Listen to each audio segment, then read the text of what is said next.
بسم اللہ الرحمن الرحیم۔ ناظرین کرام، آج میں آپ کے پاس ایک موضوع لے کر حاضر ہوا ہوں۔ عنوان یہ ہے، ہمارا درود کہاں تک پہنچتا ہے۔ میرے اور آپ کے آقا صلی اللہ علیہ وآلہ وسلم کا فرمان حافظ ابن قیم نے اپنی کتاب جلاء الافہام کے اندر اس کو لکھا ہے۔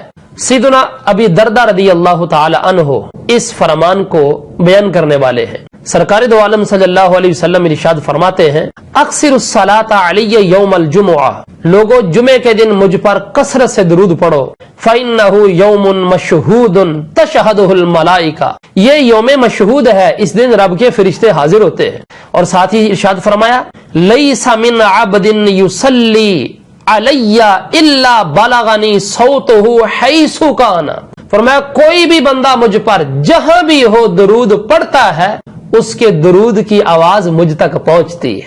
آپ اندازہ کر لیں، کوئی امتی مشرق میں بیٹھا ہے، مغرب میں بیٹھا ہے، شمال میں ہے، جنوب میں ہے، سید عالم صلی اللہ علیہ وآلہ وسلم بنفس نفیس مدینہ پاک کے اندر بیٹھ کر کے اپنے امتی کا درود لازمی سن رہے ہیں۔ اور امتی کو چاہیے کہ اس نیت سے درود پڑھے کہ ہم درود پڑھتے ہیں اور سرکار صلی اللہ علیہ وآلہ وسلم سن رہے ہیں۔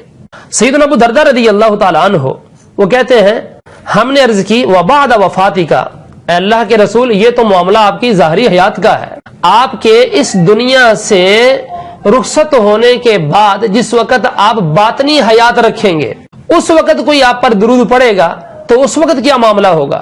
سرکار دو عالم صلی اللہ علیہ وسلم کا یہ فرمان رہتی دنیا تک کے عاشقوں کے لیے پیغام ہے۔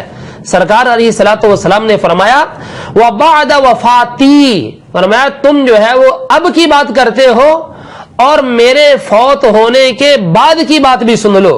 ان اللہ حرم علی الارض ان تأکل اجساد الانبیاء، اللہ تعالی نے زمین پر انبیاء کے جسموں کو کھانا حرام کر دیا ہے۔